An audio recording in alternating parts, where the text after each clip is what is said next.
Como pastor, eu tenho que confessar para você que algumas vezes eu pequei e não coloquei o Senhor em primeiro lugar na minha vida. Se eu dissesse outra coisa, eu seria mentiroso diante de vocês. Mas eu tenho aprendido que toda vez que eu fiz isso, não valeu a pena. Não valeu a pena. Porque os outros jeitos não são resposta. Às vezes só geram mais confusão. Mas toda vez que eu tive a coragem de colocar Jesus em primeiro lugar, no meio das circunstâncias da minha vida, ainda que todo mundo me chamasse de louco, eu vi a boa mão do Senhor derramando graça sobre a minha vida. Livro de Daniel, capítulo 3, a partir do verso 1. O rei Nabucodonosor mandou fazer uma estátua que media 27 metros de altura por 2,70 metros de largura, e ordenou que a pusessem na planície de Durá, na província da Babilônia. E depois ordenou que todos os governadores regionais, os prefeitos, os governadores das províncias, os juízes, os tesoureiros, os magistrados, os conselheiros e todas as outras autoridades viessem à cerimônia de inauguração da estátua. E todos eles vieram e ficaram de pé em frente da estátua para a cerimônia de inauguração. E aí o encarregado de anunciar o começo da cerimônia disse em voz alta: povos de todas as nações, raças e línguas, quando ouvirem o som das trombetas, das flautas, das cítaras, das liras, das harpas e dos outros instrumentos musicais, ajoelhem-se todos e adorem a estátua de ouro que o rei Nabucodonosor mandou fazer. Quem não se ajoelhar e não adorar a estátua será jogado na mesma hora numa fornalha acesa. E assim, logo que os instrumentos começaram a tocar, todas as pessoas que estavam ali se ajoelharam e adoraram a estátua de ouro. E foi nessa hora que alguns astrólogos aproveitaram a ocasião para acusar os judeus. Eles disseram ao rei Nabucodonosor: que o rei viva para sempre. O Senhor deu a seguinte ordem: quando ouvirem o som dos instrumentos musicais, todos se ajoelharão e adorarão a estátua de ouro. Quem desobedecer a essa ordem será jogado numa fornalha acesa. Ora, o Senhor pôs como administradores da província da Babilônia alguns judeus. Esses judeus, Sadraque, Mesaque, Abidnego, não respeitam o Senhor, não prestam culto ao Deus do Senhor, nem adoram a estátua de ouro que o Senhor mandou fazer.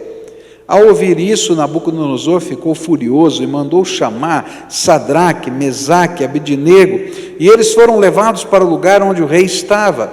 E ele lhes disse: é verdade que vocês não prestam culto ao meu Deus, nem adoram a estátua de ouro que eu mandei fazer? Pois bem, será que agora vocês estão dispostos a se ajoelhar e adorar a estátua, logo que os instrumentos musicais começarem a tocar? Senão, vocês serão jogados na mesma hora numa fornalha acesa. E quem é o Deus que os poderá salvar? Sadraque, Mesaque e Abidnego responderam assim: ó rei, nós não vamos nos defender. Pois se o nosso Deus, a quem adoramos, quiser, Ele poderá nos salvar da fornalha e nos livrar do seu poder, ó Rei. E mesmo que o nosso Deus não nos salve, o Senhor pode ficar sabendo que não prestaremos culto ao seu Deus, nem adoraremos a estátua de ouro que o Senhor mandou fazer. Ao ouvir isso, Nabucodonosor ficou furioso com os 3 jovens, e vermelho de raiva, mandou que se esquentasse a fornalha 7 vezes mais do que o costume. E depois mandou que os seus soldados mais fortes amarrassem Sadraque, Mesaque e Abidnego e os jogassem na fornalha.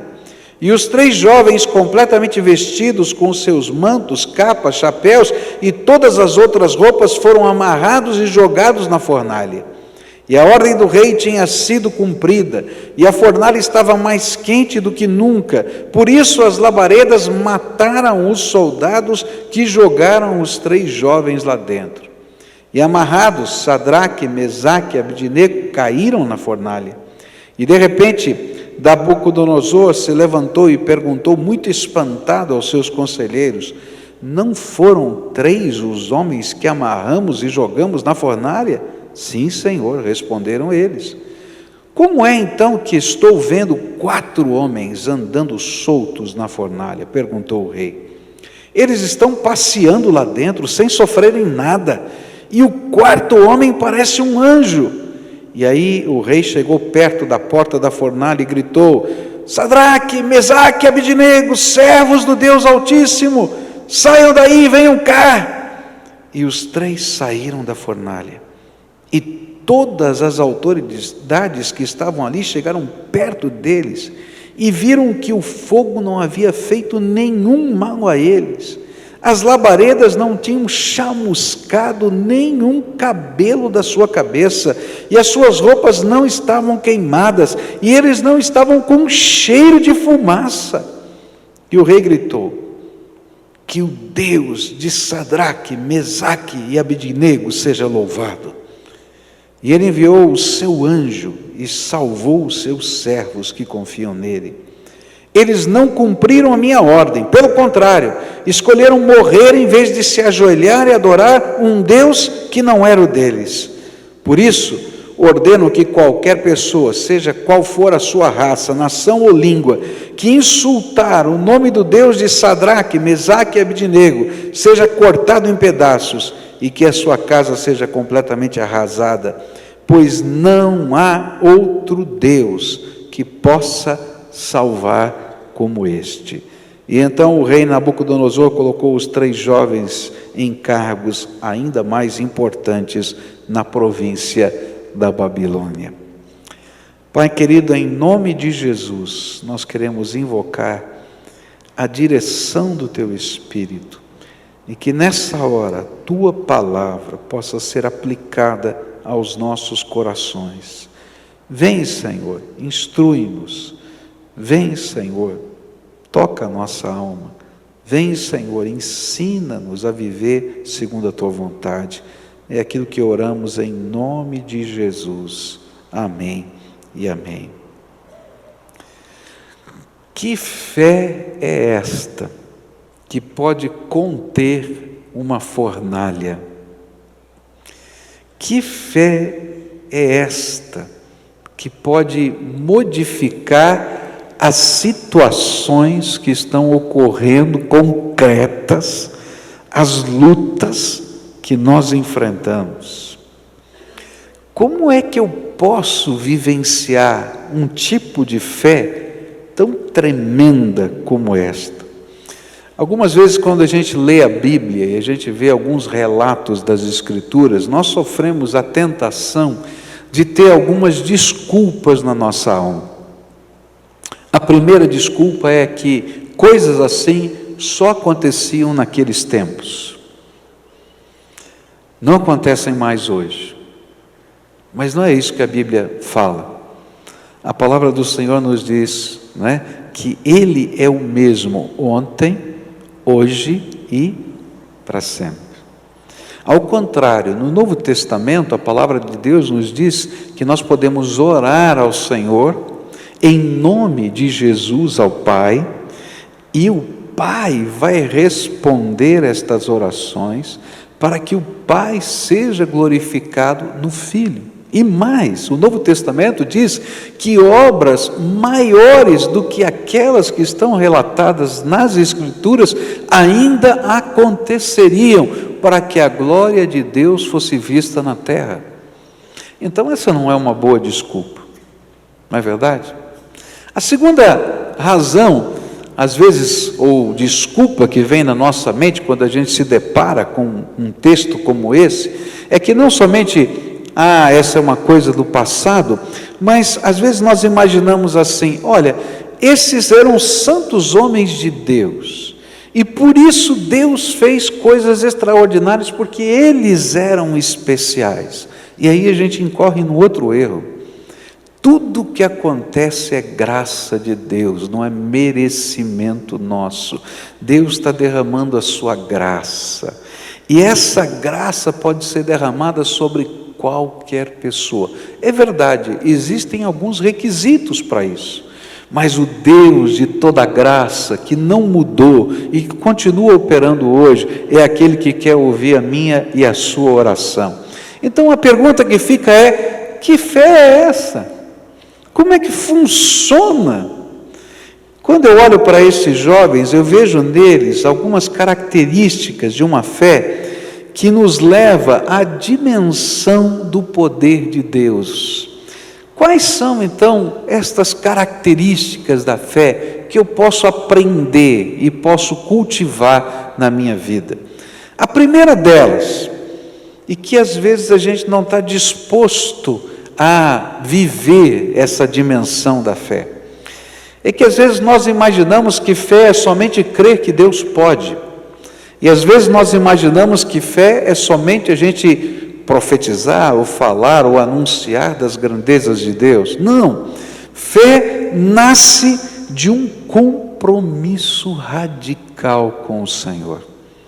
O que está por trás dessa fé tão tremenda são 3 jovens desterrados, que foram arrancados da sua terra, que foram levados para a capital do império, que havia subjugado a nação deles, que havia queimado o templo deles, que havia destruído as formas religiosas, que havia colocado esses 3 jovens na universidade lá da Babilônia, para que eles fossem aculturados ao pensamento, à filosofia, à ciência, à religião, à astrologia daqueles homens. Tanto é que eles foram formados por aquela universidade e eles eram tidos como astrólogos, ainda que não fossem, porque tinham estudado tudo aquilo.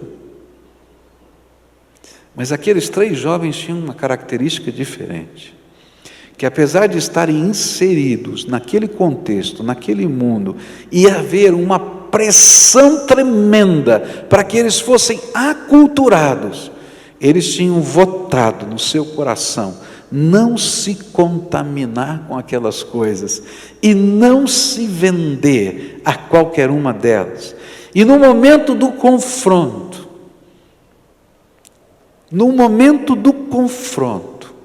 quando tocou a trombeta e todos eram obrigados, sob pena de morte, de se ajoelharem diante de uma estátua que tenha mais ou menos a altura desse vão central.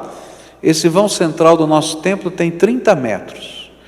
A estátua tinha 27 metros de altura por 2,70 de largura. Então ela era fininha.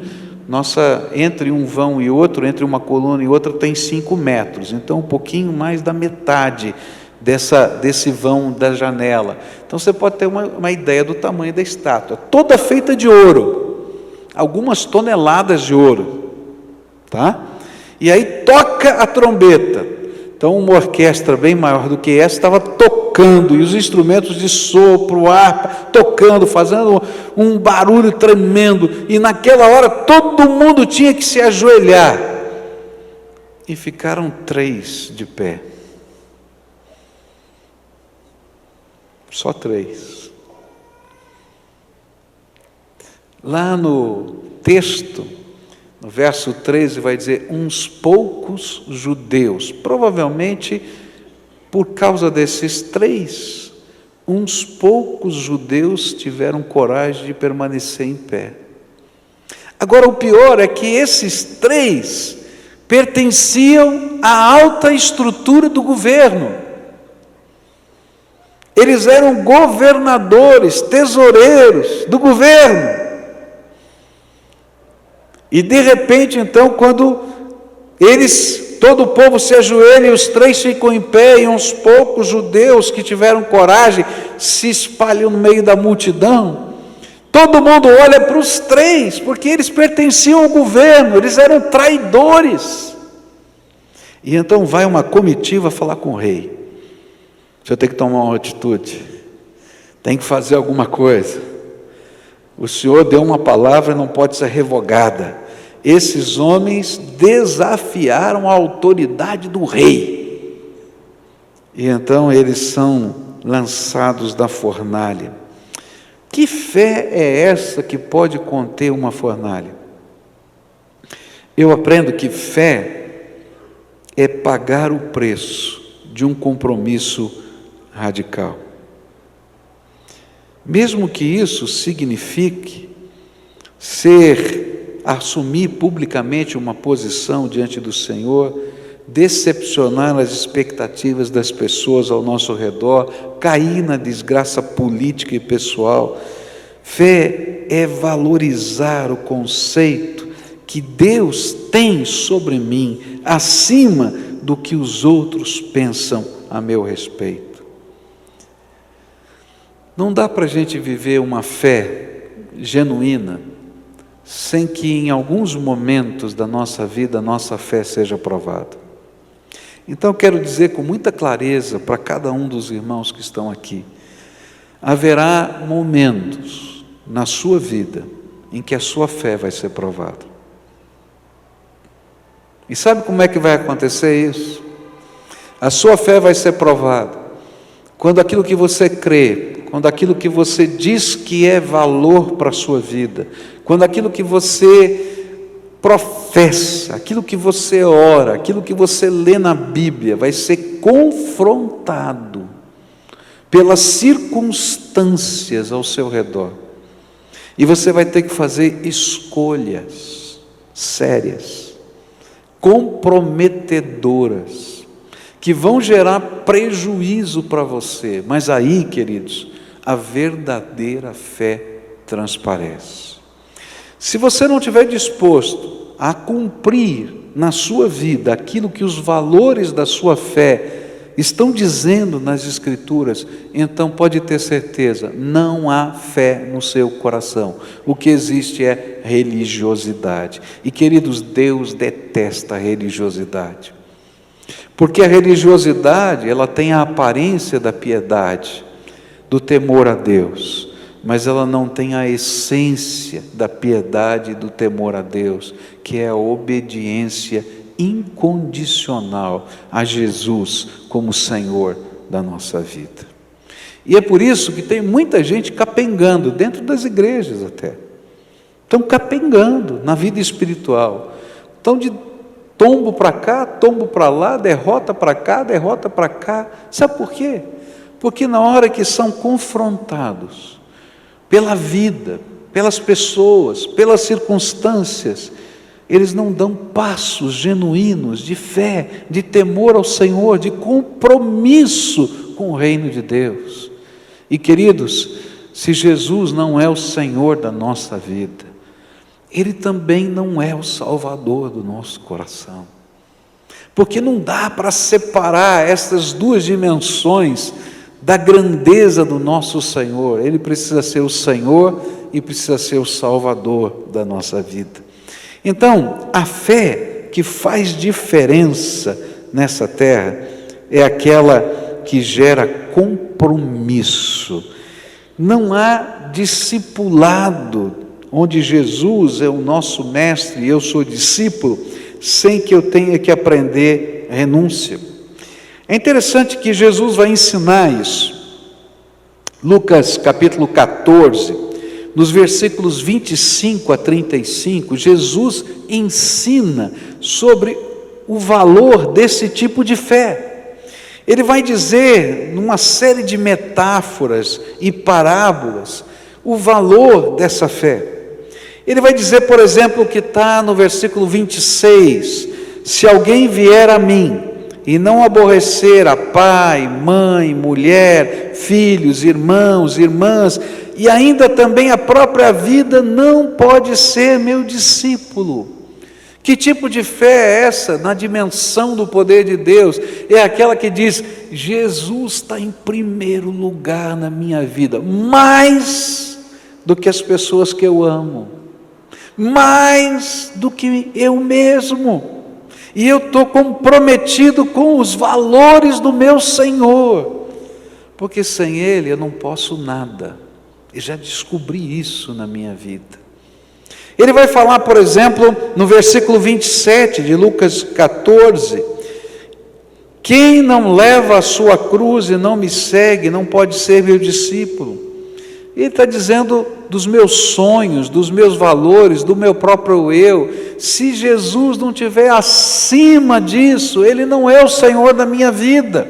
Ele vai falar no verso 33 de Lucas 14, assim, pois, todo aquele que dentre vós não renuncia a tudo quanto possui, não pode ser meu discípulo. Ele está dizendo para a gente que se eu não entender que Jesus vale mais do que a grana que eu tenho, então eu não posso ser discípulo dele. E é por isso que tem pessoas que não vão gostar do que eu vou falar, mas não dar o dízimo é um problema espiritual na nossa vida. Não é um problema monetário. É espiritual. Sabe por quê?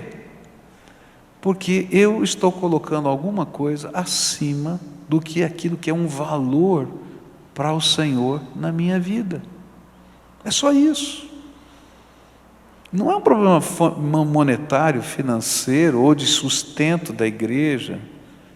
Eu já disse aqui que eu aprendi a dar o dízimo no momento mais difícil da minha vida com a minha mãe. Quando o papai se separou e eu fiquei responsável pela administração financeira da casa, então a gente recebia a pensão que o papai dava para o sustento e eu tinha que administrar. E aí então eu aprendi a fazer orçamento doméstico. Eu tinha 16 anos de idade, fui aprender a fazer orçamento doméstico, controlar a conta bancária, porque a conta era minha, que era depositada para fazer os pagamentos. E aí então fazia todo esse controle. E aí então fiz uma reunião de família, porque estava uma guerra danada, né? Todo mundo brigando lá em casa, eu com os meus irmãos, foi uma guerra danada, tremenda. E tem um ditado, né, popular, né? Casa onde não tem pão, todo mundo briga e ninguém tem razão. Acontecia isso lá em casa, estava todo mundo brigando. Então eu fiz uma reunião de família e falei, ó, o negócio é o seguinte, a grana está aqui, é isso, tem que pagar isso, aluguel, água, luz, tal, não sei o quê, e tem que fazer aquilo outro, todo mundo tal ali vendo, vocês têm que ajudar, eu não consigo fazer, como é que vai ser? E eu tinha feito todas as contas, e a mamãe então olhou para mim e disse, está faltando uma. Eu falei, qual? É o dízimo, você não pôs o dízimo. Eu disse, meu Deus, não dá para botar dízimo aqui, olha aqui como é que está, é um rolo danado. E a mamãe doente chegou para mim e disse assim, filho, se você não colocar Deus em primeiro lugar, nós que precisamos da bênção de Deus, não vamos ser abençoados, bote colocar o dízimo aí. E eu fiz com raiva, mas eu aprendi que vale a pena a gente colocar Deus em primeiro lugar com a minha mãe, não foi com outra pessoa. E por causa da fé dela, eu aprendi que vale a pena colocar o Senhor acima de tudo.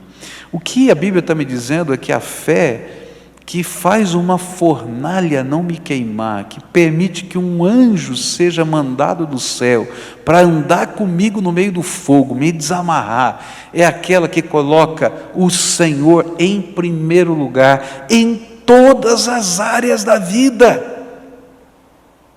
Ainda no Lucas 14, versos 28 a 32, vai falar de uma torre, não é, que vai ser construída para uma guerra, e ele diz, olha, faça bem os cálculos, se você entra nesse negócio ou não. Sabe qual é isso aqui? Essa história tem a ver, não é com dinheiro, reforma, construção, não. Ele está falando, se você quer ser discípulo, presta bem atenção nos requisitos, e vê se você quer de fato servir a Jesus, porque se Jesus não for o primeiro na sua vida, não vai funcionar. Quer entrar? Então vem. Não quer? Fica de fora. Eu creio num Deus Todo-Poderoso e tenho visto coisas tremendas de Deus. Eu tenho visto coisas tremendas de Deus, milagres de Deus. A gente teve aquela vigília de oração, e depois, quando tivemos agora a primeira reunião do conselho, onde falamos sobre tantas coisas da igreja, e falamos o que aconteceu naquele mês, por causa daquela vigília, todo mundo ali disse: Deus fez um milagre. Eu não tenho dúvida disso. Eu tenho visto milagres de Deus na minha vida pessoal. Milagres, milagres, eu não sei nem como explicar. Milagre de suprimento financeiro, milagre de livramentos tremendos, milagre de portas que abrem. Estou vivendo um tempo difícil de enfermidade em casa, mas creio no Deus que faz milagres, de todo o meu coração. Creio. Mas uma coisa eu tenho aprendido: que o Deus que faz milagres, Ele anda com aqueles que o colocam em primeiro lugar. E na minha vida, eu tenho sido provado para colocar o Senhor em primeiro lugar.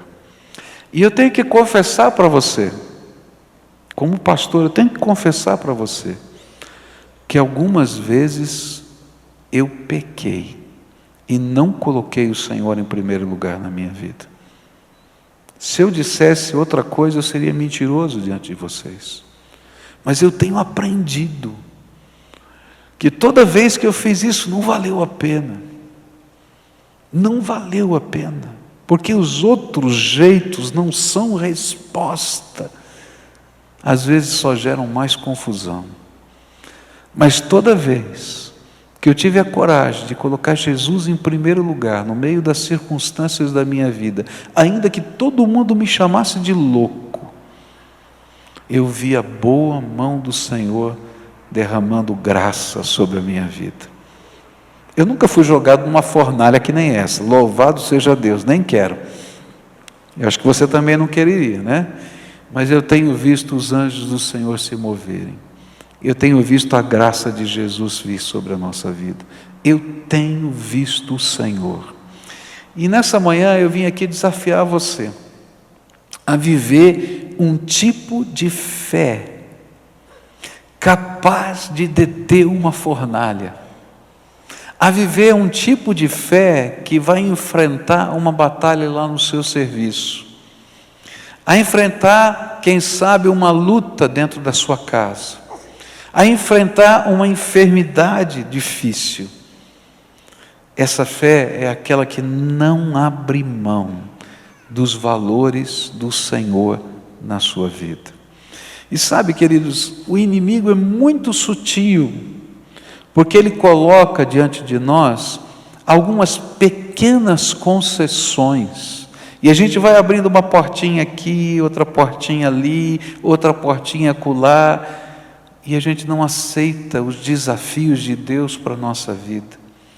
E eu queria dizer para você, olha, não vale a pena nenhuma portinha alternativa que o inimigo coloque diante de nós, porque essas portinhas, na verdade, nos levam a atalhos perigosos, que a gente às vezes se vê emaranhado nessa vida, e não vale a pena.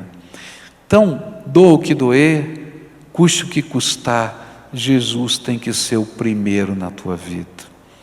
Honre a Jesus com a tua vida, coloque o Senhor em primeiro lugar, e você vai ver a boa mão de Deus sobre você.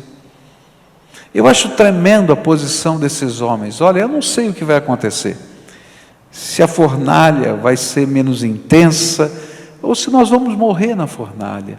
Uma coisa eu sei: ninguém vai poder tirar do meu coração o compromisso que eu tenho com o Todo-Poderoso. Esse é o tipo de fé que move montanhas. Esse é o tipo de fé que escreve a história. Esse é o tipo de fé que move os céus para que os anjos do Senhor venham.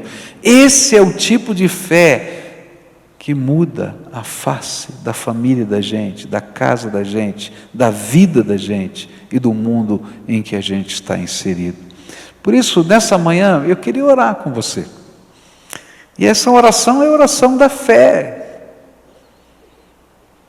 Qual é a área da vida que você está lutando para entregar para o Senhor?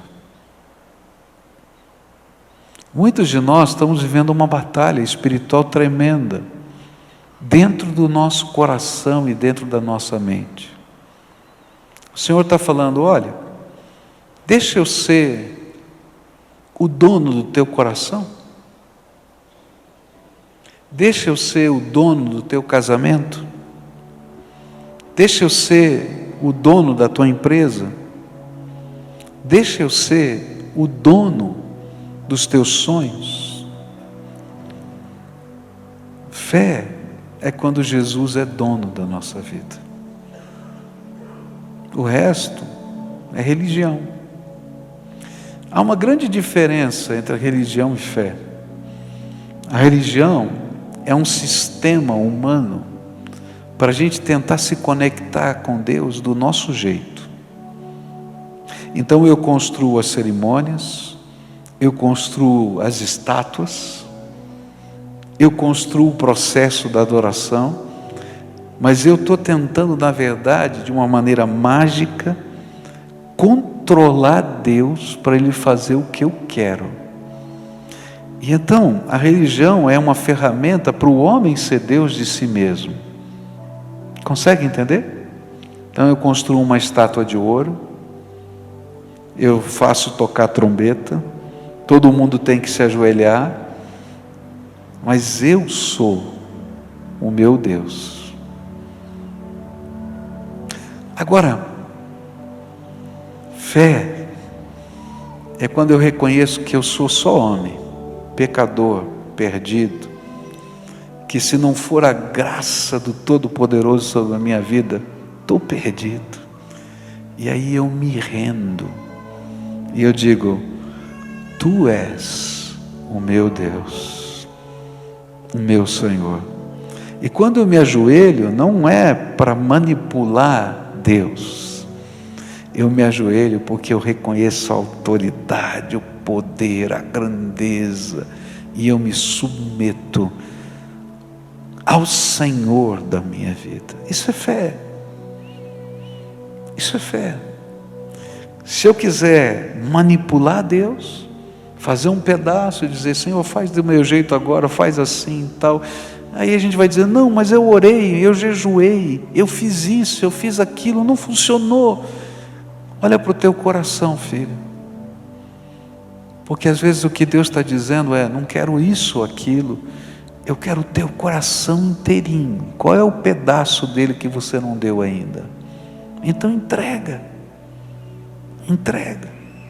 Isso é a fé que Deus honra. Queria orar com você hoje. O que é que o Espírito de Deus está falando com você? Que áreas da tua vida estão fechadas, estão cerradas, estão trancadas, e você precisa de uma intervenção do Espírito? Que parte de você tem medo que Deus controle? Senhor, o que vai acontecer se eu controlar isso? É porque lá dentro a gente sabe que Deus não iria fazer do meu jeito. Então hoje eu queria orar para que essas partes não fossem mais suas. Agora presta atenção no que está escrito em Lucas. Avalia bem o custo, porque não tem volta. Quando a gente entrega, Deus vai pegar. Deus vai pegar. Às vezes a gente quer controlar uma situação e não sou eu que controlo, é Deus que controla. Às vezes a gente quer mudar uma figura de uma situação, ou de um lar, ou de uma pessoa, e não sou eu que faço, é Deus que faz. Eu preciso fazer uma entrega. Se você, essa pessoa aqui, o Espírito Santo está falando diretamente, porque você está ouvindo a voz do Espírito e a presença dele, e você quer fazer uma entrega, vem para cá, eu quero orar por você. Eu sei que hoje está tumultuado, tem muita coisa aqui, tem muita coisa aí, tem essas torres no meio do caminho, mas se o Espírito de Deus está falando, vem para cá, em nome de Jesus. Se você está lá na galeria, vem para cá, em nome de Jesus. Se o Espírito de Deus está falando, está testificando no seu coração, você está ouvindo a voz do Senhor, vem para cá, eu quero orar por você. Do jeito de Deus, entrega total, absoluta, irrevogável, de áreas difíceis que você segura com força na tua mão e que você quer colocar na mão do Senhor. Você vai colocar na mão dele hoje. É dele, do teu jeito, do jeito de Deus, que a gente vai orar juntos aqui.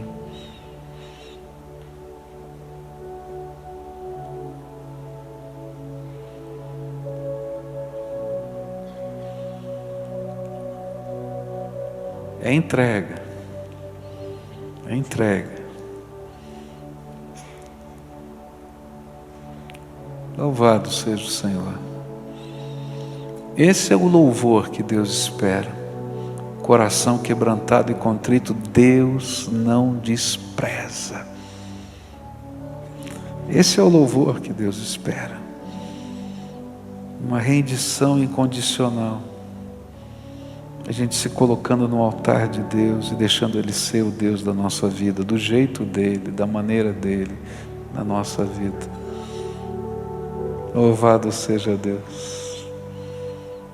Louvado seja Deus. Vamos orar juntos. Você que ficou aí, fica de pé, porque você não pode imaginar como é difícil às vezes a gente sair do lugar e vir aqui, não pelo andar esses metros, mas pelo significado que tem isso. Porque algumas coisas muito preciosas estão sendo colocadas na mão de Deus, e alguns a vida inteira sendo colocada nas mãos do Senhor. Primeira oração é uma oração de entrega. Quando você fizer, entenda que não existe oferta mais cara no mundo para você do que essa que você está fazendo hoje. Essa é a oferta mais cara que existe, não existe. Os outros podem falar qualquer valor, não interessa. Isso que você está colocando é a oferta mais cara do mundo para você, porque são os valores da tua alma que você está colocando diante de Deus, e Deus vai receber como um cheiro suave, né? Um perfume que chega no céu. Então agora você vai fazer a sua entrega. Você vai dizer para Jesus: Jesus, eu ouvi a tua voz, o Senhor falou ao meu coração, eu avaliei o custo, e eu quero que tu sejas o Senhor da minha vida. E aquilo que impedia que o Senhor fosse o Senhor da minha vida é isso aqui. Eu não sei o que é, você sabe. Essa questão, essa luta interior, esse medo, esse sonho, eu não sei o que está no teu coração, dá nome para ele, e você diz: hoje eu estou entregando nas tuas mãos, e eu quero dizer que tu és o Senhor disso e de toda a minha vida. Fala isso para o Senhor, fala com as tuas palavras, articula as tuas palavras. Eu às vezes fico na minha casa de mão levantada, que nem um louco, com a porta fechada, sozinho, né? Mas eu digo: tu és Senhor da minha vida, Jesus. Tu és Senhor disso, daquilo, da minha casa, tá? Porque eu quero que Ele seja Senhor da minha vida. Agora eu quero orar por você. Senhor Jesus, recebe essa oferta de amor que está sendo dada aqui. São as coisas, pessoas, circunstâncias mais preciosas na vida desses teus filhos, que estão sendo colocadas no teu altar. São os sonhos, alguns são pecados, não importa, Senhor, mas eles estão dizendo: tu és o Senhor. Eu quero que Jesus seja o Senhor, o Senhor, o Senhor da minha vida. Eu quero esse tipo de fé que pode enfrentar uma fornalha. Vem, ó Espírito Santo, agora que o dom da fé seja derramado sobre esses teus filhos. Que o dom da fé seja ministrado pelo Senhor sobre eles. Que o dom da fé venha, Senhor, de uma maneira tremenda no coração deles. Que o olhar, que a percepção, que a visão deles seja agora, Senhor, permeada de fé. Uma fé viva, uma fé autêntica, uma fé operosa e transformadora. Venha o Espírito Santo e começa a tua obra na vida desses teus filhos. Eu quero te pedir, Senhor, que nesse instante todo o poder de Satanás contra essas vidas, sejam de principados e potestades, sejam de demônios que amarram, que impedem, que escravizam, que viciam, que nesta hora sejam eles repreendidos e expulsos em nome de Jesus, e que tudo aquilo que era controlado por eles, o Senhor assuma o poder. A tua palavra nos diz, Senhor, que quando um valente, ele defende a sua casa, ele dorme até de armadura, mas quando chega alguém mais poderoso do que ele vai lá, amarra o valente, arranca a sua armadura e revela o seu poder naquele lugar. E nós queremos te pedir, Senhor, que toda força maligna seja assim arrancada da sua armadura, e Senhor, tu possas manifestar o teu poder na vida desses teus filhos, poder de libertação, poder de cura, poder, Senhor, de transformação, poder, Senhor, que entra nas circunstâncias, e que eles possam, Senhor, no meio das batalhas dizer: eu sei em quem tenho crido, Ele é poderoso, posso todas as coisas naquele que me fortalece. Ó Senhor, põe a tua mão de graça e abençoa, é aquilo que eu oro em nome de Jesus, amém e amém.